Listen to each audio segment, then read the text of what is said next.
नमस्कार दोस्तों, स्वागत है आपका सीपी स्मार्ट क्लासेस में। दोस्तों, आज के इस वीडियो में रोजगार समाचार की बहुत सारी खबरें हैं। जैसा कि आपको स्क्रीन पे दिख रहा, थंबनेल में दिख रहा है, आपको इन सारी खबरों पर आज के इस वीडियो में डिस्कस करेंगे। तो दोस्तों, शुरू करते हैं वीडियो शुरू करने से पहले अगर आप फर्स्ट टाइम हमारे चैनल पर आए हैं, फर्स्ट टाइम वीडियो देख रहे हैं, पहली बार ये खबरें सुन रहे हैं और ये वीडियो आपको पसंद आता है तो चैनल को सब्सक्राइब करना ना भूलिएगा। बाकी वीडियो को आप लाइक और शेयर भी कर सकते हैं अगर आपको वीडियो पसंद आता है तो। सबसे पहले अच्छी खबर लेते हैं। देखिए, उत्तर प्रदेश लोक सेवा आयोग ने पीसीएस 2018 की परीक्षा कंप्लीट करवा ली है और इसका इंटरव्यू जो है 25 अगस्त को समाप्त हो चुका है। पूरी प्रक्रिया समाप्त हो चुकी है और पीसीएस 2018 के तहत 988 पदों की भर्ती निकाली गई थी जिसको भरा जाएगा। इसमें से 984 पदों के लिए 2669 अभ्यर्थियों ने इंटरव्यू दिया है, जबकि अधिशासी अधिकारी श्रेणी 1 सहायक नगर आयुक्त के 1 व लेखाधिकारी नगर विकास विभाग के 3 पदों पर अभ्यर्थियों का चयन लिखित परीक्षा के आधार पर ही किया जाता है। इन 4 पदों पर इंटरव्यू नहीं हुआ है। तो इस बार जो इसमें इंटरव्यू समाप्त हुआ है, इसके 1 सप्ताह के बाद रिजल्ट आएगा इसका। और आयोग के एक अधिकारी ने बताया कि अगर कोई व्यवधान नहीं उत्पन्न हुआ तो 1 सप्ताह के अंदर पीसीएस 2018 का अंतिम परिणाम जारी कर दिया जाएगा। 988 पीसीएस अधिकारी 1 सप्ताह के अंदर उत्तर प्रदेश को मिल जाएंगे। अगर आपने इंटरव्यू दिया है तो आपके लिए बहुत ही अच्छी खबर है। और इसी के साथ साथ जुड़ी हुई एक खबर और आपको दिखाते हैं, पीसीएस 2018 से ही संबंधित है वो। ये देखिए, यहाँ पे पीसीएस 2018 से संबंधित खबर है। एक तरफ जहाँ रिजल्ट निकालने की बात हो रही है, वहीं दूसरी तरफ इलाहाबाद हाई कोर्ट ने उत्तर प्रदेश लोक सेवा आयोग की पीसीएस परीक्षा 2018 की मुख्य परीक्षा में स्केलिंग को लेकर दाखिल याचिका पर राज्य सरकार व आयोग से 1 सप्ताह के अंदर जानकारी मांगी है। यह आदेश न्यायमूर्ति मनोज कुमार गुप्ता ने आलोक कुमार सिंह व 8 अन्य याचिका पर अधिवक्ता अनुराग त्रिपाठी को सुनकर दिया है। याचिका का कहना है कि लोक सेवा आयोग ने पीसीएस 2018 की विज्ञापन शर्तों के अनुसार मूल्यांकन में स्केलिंग प्रणाली का अनुसरण नहीं किया है। याचिका का कहना है कि मुख्य परीक्षा के वैकल्पिक विषय में स्केलिंग हुई है या नहीं। प्रतियोगी छात्र इस बात को लेकर आयोग से जानकारी मांग रहे थे। आयोग ने सूचना कानून के तहत भी जानकारी देने से मना कर दिया है कि स्केलिंग हुई है या नहीं। देखिए, स्केलिंग हुई है या नहीं यह जानकारी तो छात्रों को होनी चाहिए, क्योंकि इसके बेस पर ही वो अगर वो असफल हुए हैं तो आगे आने वाली परीक्षा की वो तैयारी कर पाएंगे। याचिका में यह भी कहा गया है कि संजय सिंह केस में सुप्रीम के निर्णय के विपरीत स्केलिंग प्रक्रिया लगाई गई है, जो सुप्रीम के निर्णय का उल्लंघन है। इसलिए मुख्य परीक्षा के रिजल्ट को निरस्त करते हुए संजय सिंह केस में स्केलिंग प्रक्रिया संबंधित दिशा निर्देश का पालन करते हुए फिर से रिजल्ट घोषित किया जाए। तो ये सारी चीज़ें निकल के आ रही हैं और ये जानकारी मांगी गई है, तो ये जानकारी तो देना होगा। ये आयोग की जिम्मेदारी बनती है कि ये जानकारी दे और छात्रों को भी यह पता चले कि स्केलिंग हुई है या नहीं हुई है। छात्रवृत्ति से संबंधित एक खबर है यहाँ पे आप लोगों के लिए। माध्यमिक शिक्षा परिषद यूपी बोर्ड की इंटरमीडिएट परीक्षा 2020 के छात्रों को छात्रवृत्ति देने के लिए आवेदन मांगा गया है। छात्रवृत्ति के लिए विज्ञान वर्ग में 334 अंक होने चाहिए आपके 500 अंकों में से। 500 अंकों की परीक्षा होती है। अगर 334 अंक आपके पास हैं विज्ञान वर्ग के तो आप छात्रवृत्ति के लिए आवेदन कर सकते हैं। कॉमर्स साइड के अगर आप छात्र हैं, वाणिज्य वर्ग के छात्र हैं तो 313 अंक आपके पास होने चाहिए। और मानविकी विषय में है, अगर यहाँ पे आर्ट साइड से हैं तो 304 अंक आपके पास होने चाहिए। यानी कि जितने छात्र ये फर्स्ट डिवीज़न में पास हैं उनके लिए यहाँ पे कट ऑफ भी घोषित कर दिया गया है। 300 नंबर पे कट ऑफ होता है, मतलब फर्स्ट डिवीज़न की मार्कशीट होती है। और साइंस के लिए 334, कॉमर्स के लिए 313 और मानविकी विषयों के लिए 304।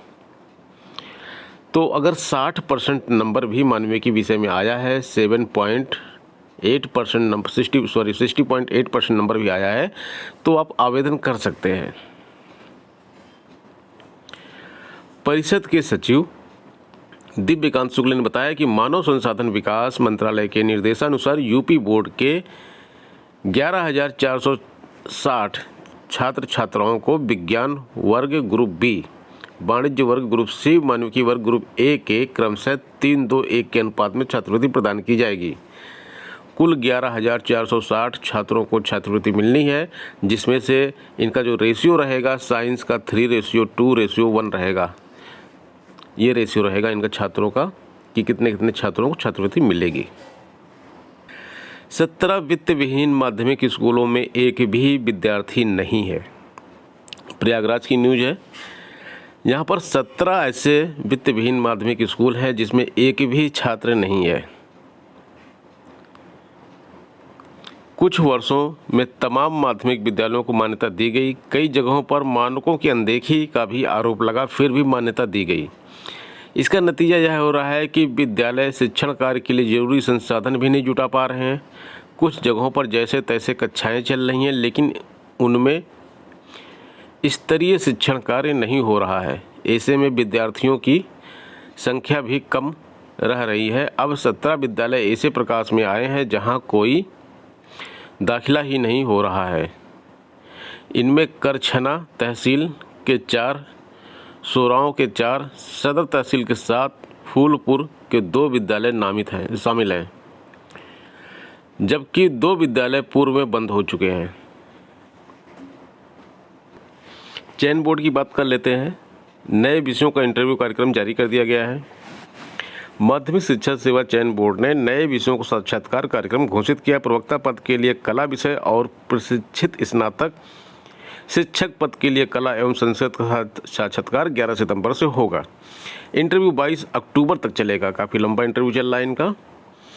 चयन बोर्ड ने प्रवक्ता व प्रशिक्षित स्नातक शिक्षक 2016 की लिखित परीक्षा 1 व 2 फरवरी और 8 व 9 मार्च को कराई थी। इनमें सफल अभ्यर्थियों का विषयवार साक्षात्कार होना है। 5 अगस्त से लंबित साक्षात्कार शुरू कराए गए हैं। 11 सितंबर को पूरे हो रहे हैं। अब चयन बोर्ड के ने प्रवक्ता कला विषय और प्रशिक्षित स्नातक शिक्षक 2016 का इंटरव्यू जारी किया है। इसके साथ साथ एक चीज़ और निकल के आ रही है इसमें चयन बोर्ड पर। कल कुछ छात्र पहुंचे थे, उन्होंने धरना प्रदर्शन किया है। आइए उस न्यूज़ को भी देख लेते हैं। दोस्तों ये है न्यूज़। यहाँ पे देखिए विक्की खान जी भी हैं और उनके समर्थक भी हैं। टीजीटी कला का इंटरव्यू लेटर डाउनलोड नहीं होने पर चयन बोर्ड पर प्रदर्शन किया गया है। 2016 परीक्षा में सफल अभ्यर्थियों ने इंटरव्यू लेटर डाउनलोड ना होने को लेकर प्रदर्शन किया। इन प्रदर्शनकारियों का कहना है कि चयन बोर्ड की ओर से टीजीटी कला के आवेदन के समय इंटर प्राविधिक कला के लिए फॉर्म में कोई कॉलम नहीं होने से इनका उल्लेख करना भूल गए, तो इस कारण से इनका प्रवेश पत्र डाउनलोड नहीं हो रहा है। इससे परेशान अभ्यर्थियों का कहना है कि इंटरव्यू लेटर डाउनलोड नहीं होने पर उनका साक्षात्कार छूट जाएगा। तो ये समस्या है। इस समस्या के समाधान के लिए देखिए विक्की खान आपके सामने है और प्रदर्शन किया गया है, ज्ञापन दिया गया है। इस समस्या का भी समाधान जल्द कराया जाएगा। यूपीपीएससी की एक और न्यूज़ है। प्रवक्ता और शोध अधिकारी के लिए साक्षात्कार 18 को करवाया जाएगा। उत्तर प्रदेश लोक सेवा आयोग की ओर से प्राविधिक शिक्षा विभाग में प्रवक्ता, ऑटो अभियंत्रण के 4 पदों और उत्तर प्रदेश अधिष्ठान पुनरीक्षण ब्यूरो वित्त विभाग के अंतर्गत शोध अधिकारी के एक पद के लिए साक्षात्कार 18 सितंबर को रखा गया है। आयोग की ओर से 2014-2019 में घोषित इन पदों के साक्षात्कार एक दिन रखकर भर्ती जल्द पूरी करने की कोशिश की जा रही है। दोस्तों कल हम छात्रों के आंदोलन की बात कर रहे थे और इस समय सभी चैनल पर उन्हीं की बात हो रही है। छात्र आखिर आंदोलन क्यों ना करें, थाली ताली 5 तारीख को क्यों ना पीटें। साक्षात्कार 18 सितंबर को आप करवा रहे हैं। उत्तर प्रदेश लोक सेवा आयोग इतनी बड़ी संस्था है, आयोग की तरफ से साक्षात्कार जो करवाया जा रहा है उसके लिए विज्ञापन कब जारी किया गया था? 2014 में। समय क्या चल रहा है? 2020। छात्र जो है आवेदन करने के बाद जब बूढ़े हो जाएंगे तब उनका इंटरव्यू करवाएंगे। 1 पद के लिए और 4 पद के लिए आपने आवेदन मांगा, आवेदन आपको उसी समय मिल गया होगा। लिखित परीक्षा होनी नहीं, रिजल्ट आपको निकालना नहीं है इसमें, और कॉपी चेक करनी नहीं आपको, केवल इंटरव्यू करवाना है। जो फॉर्म मिले हैं उनकी स्क्रूटनी करके। तो 2014 में जो अप्लाई किया है कि आपके भरोसे 2020 तक बैठा रहे, वो 6 साल तक बैठे कोई इंतज़ार करेगा आपके भरोसे कि आप इंटरव्यू लेंगे उसको नौकरी मिलेगी? यही सब कारण है कि छात्रों को अब आंदोलन के लिए उग्र होना पड़ा है।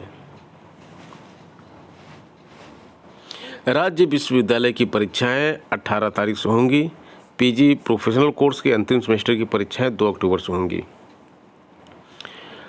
1.25 लाख अभ्यर्थी इस परीक्षा में शामिल होंगे और ये जो सभी पाठ्यक्रम हैं, यहाँ पे आप देख सकते हैं कि जो सेमेस्टर वाइज परीक्षाएं होती हैं उनको 2 अक्टूबर से रखा गया है और जो अन्य परीक्षाएं हैं उनको 18 सितंबर से रखा गया है।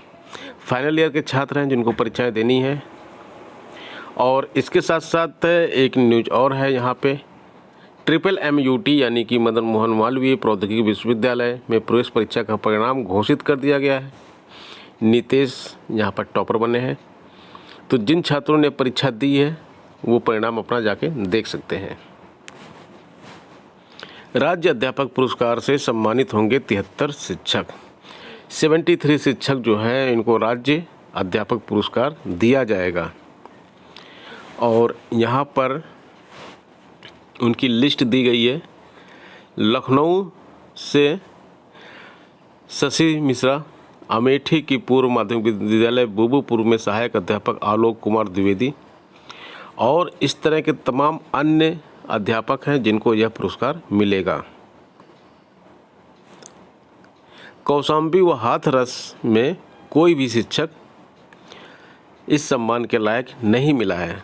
कुल 75 जिले हैं राज्य में, जिसमें से 73 जिलों के शिक्षकों को सम्मान मिल रहा है। कौशाम्बी व हाथरस 2 ऐसे ज़िले हैं जिनके किसी भी शिक्षक को सम्मान नहीं मिल रहा है। वहाँ पर कोई शिक्षक ऐसा नहीं पाया गया जिसको सम्मान दिया जाए। LT ग्रेड रिजल्ट की बात करते हैं तो जो चार्जशीट थी फाइनली वह दाखिल कर दी गई है। सामाजिक विज्ञान व हिंदी के प्रतियोगी छात्रों के प्रयास से आखिरकार वाराणसी में कोर्ट में चार्जशीट दाखिल कर दी गई है। प्रतियोगी मोर्चा के विक्की खान का कहना है कि अब कोर्ट से चार्जशीट की कॉपी लेकर अध्यक्ष लोक सेवा आयोग के सामने प्रस्तुत कर परिणाम घोषित करने की मांग की जाएगी। इससे संबंधित विक्की खान जी का जो मैसेज है वो भी आपको दिखाते हैं। ये विक्की खान जी का मैसेज है। LT जैसे के समस्त प्रतियोगी छात्र भाइयों एवं बहनों को अवगत कराना चाहता हूं कि हमारी टीम के अथक प्रयास से अंततः सेशन कोर्ट नंबर 3 वाराणसी में चार्जशीट फाइनल रूप से दाखिल कर दी गई है। लोक सेवा आयोग के अध्यक्ष महोदय की यह भी मांग पूरी कर दी गई है। प्रतियोगी मोर्चा की टीम चार्जशीट की सर्टिफाइड कॉपी बहुत जल्द प्राप्त कर लेगी। इसके बाद चार्जशीट की सर्टिफाइड कॉपी के साथ एक ज्ञापन आदरणीय अध्यक्ष महोदय लोक सेवा आयोग को प्रस्तुत किया जाएगा और उनको कहा जाएगा कि हिंदी और सामाजिक विज्ञान के रिजल्ट को लेकर आयोग द्वारा PK सिंह समिति जो बनाई गई है उसके समक्ष चार्जशीट का अवलोकन करके हिंदी और सामाजिक विज्ञान के रिजल्ट पर अतिशीघ्र निर्णय लिया जाए और यह समय प्रतियोगी मोर्चा द्वारा 72 घंटे का दिया जाएगा। 72 घंटे के अंदर अगर रिजल्ट जारी करने का निर्णय नहीं लिया जाता है तो प्रतियोगी मोर्चा सभी छात्रों भाइयों और बहनों को सड़क की लड़ाई के लिए तैयार रहने के लिए कह रही है।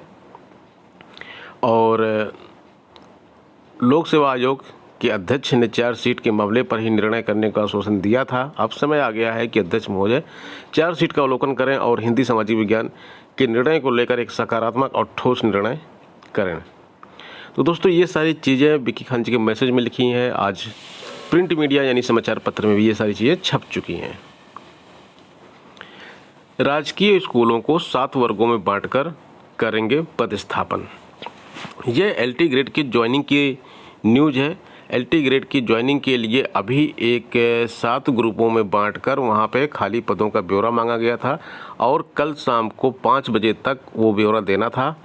तो वो ब्यौरा मिल गया होगा अब और उसी से संबंधित यह न्यूज़ है।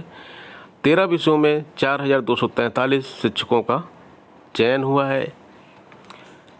और ये रिपोर्ट मांगी गई है। सबसे पहले महत्वाकांक्षी जिलों में रिक्त पदों पर तैनाती दी जाएगी। अब ऐसा नहीं कि महत्वाकांक्षी जिलों पर तैनाती दे दें सभी जिलों में और बाकी के जिले खाली रह जाएं, तो उसी रेशियो में ये मांगा गया है कि मुख्यालय से 8 किलोमीटर के अंदर स्कूल के अंत में पद स्थापन किया जाएगा। और इसमें एक चीज़ इम्पॉर्टेंट ये है कि जो उत्तर प्रदेश में 1108 बालक के विद्यालय हैं और 1186 बालिकाओं के विद्यालय हैं। अब इतने सारे विद्यालय हैं तो किस तरह से उनमें पोस्टिंग की जाए, इसके लिए ये चीज़ मांगी गई थी। लोग परेशान हो गए हैं LT ग्रेड के और वो अक्सर यही समझ रहे हैं कि इस तरह की इन्फॉर्मेशन कितनी बार मांगी जाती है। तो उनको मैं ये बता देना चाहता हूँ कि आप अंतिम पड़ाव पर हैं। अब अंतिम पड़ाव पर थोड़ा सब्र कीजिए। ये आपके फ़ायदे की चीज़ है। जो इन्फॉर्मेशन मांगी गई है ये सारी चीज़ एक्सेल सीट में मांगी गई है। इसको सीधे सीधे अपलोड कर दिया जाएगा और जिन लोगों की समझ में नहीं आता उनका कोई कुछ नहीं कह सकता। जब चीज़ें सही होती हैं वो भी समझ में नहीं आती हैं, जब चीज़ें निगेटिव होती हैं वो भी समझ में नहीं आती हैं। तो जो चीज़ कम से कम पॉजिटिव है उसको समझने की कोशिश करें। पिछले वीडियो में कुछ लोग कमेंट कर रहे थे, उनको समझ में नहीं आ रही थी चीज़ें, जबकि सब कुछ साफ साफ सेल्फ एक्सप्लेनेटरी थी। जो लेटर था जिसको मैंने एक्सप्लेन भी किया था, जबकि वो सेल्फ एक्सप्लेनेटरी था। तो खैर यहाँ पे बात कर लेते हैं। अभी कम से कम जिनको समझ में आ रहा है उनके लिए तो बात कर ही लेते हैं। महत्वाकांक्षी जनपद जैसे हैं कि चंदौली है, सोनभद्र, चित्रकूट है, फतेहपुर, गोंडा, बलरामपुर, बहराइच, श्रावस्ती, यहाँ के खाली पद हैं जो वहाँ भरे जाएंगे। उसके बाद राष्ट्रीय माध्यमिक शिक्षा अभियान के तहत संचालित पंडित दीनदयाल उपाध्याय मॉडल स्कूलों में नवनियुक्त शिक्षकों का पदस्थापन होगा। फिर तहसील मुख्यालय सदर तहसील को छोड़कर से 2 किलोमीटर के विद्यालय और उसके बाद तहसील मुख्यालय सदर तहसील को छोड़कर के स्कूलों में ज्वाइनिंग मिलेगी। उसके बाद मेरठ, आगरा, वाराणसी, कानपुर, प्रयागराज को छोड़कर अन्य जिलों के मुख्यालय से 8 किलोमीटर की दूरी में पदस्थापन किया जाएगा। सबसे अंत में मेरठ, आगरा, वाराणसी, कानपुर, प्रयागराज को छोड़कर अन्य जिलों के मुख्यालय से 8 किलोमीटर की दूरी के स्कूलों में तैनाती दी जाएगी। इसके लिए माध्यमिक शिक्षा निदेशक विनय कुमार पांडे ने सभी संयुक्त शिक्षा निदेशकों को मंगलवार को पत्र लिखकर प्रारूप पे सूचनाएं मांगी हैं। अब देखिए सारी चीज़ें यहाँ पे बिल्कुल क्लियर लिखी हुई हैं और इसके बाद भी कोई चीज़ अगर समझ में नहीं आती है तो आप इसको पूछ सकते हैं। तो क्या चीज़ें क्लियर हो रही हैं? सबसे पहले आपको किस में दिया जाएगा पोस्टिंग? फर्स्ट ऑप्शन जो रहेगा आपका ये महत्वाकांक्षी जिले जो हैं इनमें, ठीक है। सेकंड क्या रहेगा? पंडित दीनदयाल। थर्ड क्या रहेगा? जो तहसील मुख्यालय हैं सदर तहसील को छोड़ दीजिए आप। सदर तहसील कौन सी होती है मैंने पिछले वीडियो में ये भी बताया था आपको। ज़िले की सदर तहसील को छोड़ दीजिए। जो बाकी तहसीलें हैं उनसे 2 किलोमीटर की रेंज में जो आएंगे उनको तहसील मुख्यालय सदर 2 किलोमीटर के बाहर के, ठीक है। उसके बाद 2 किलोमीटर के अंदर के उन्हीं तहसीलों के 2 किलोमीटर के अंदर 2 कैटेगरी है वहाँ पे। ये आपका ज़िला है, ये आपकी तहसील है। इस तहसील के 2 किलोमीटर के बाहर पहले, फिर 2 किलोमीटर के अंदर वाली कॉलेज आएंगे।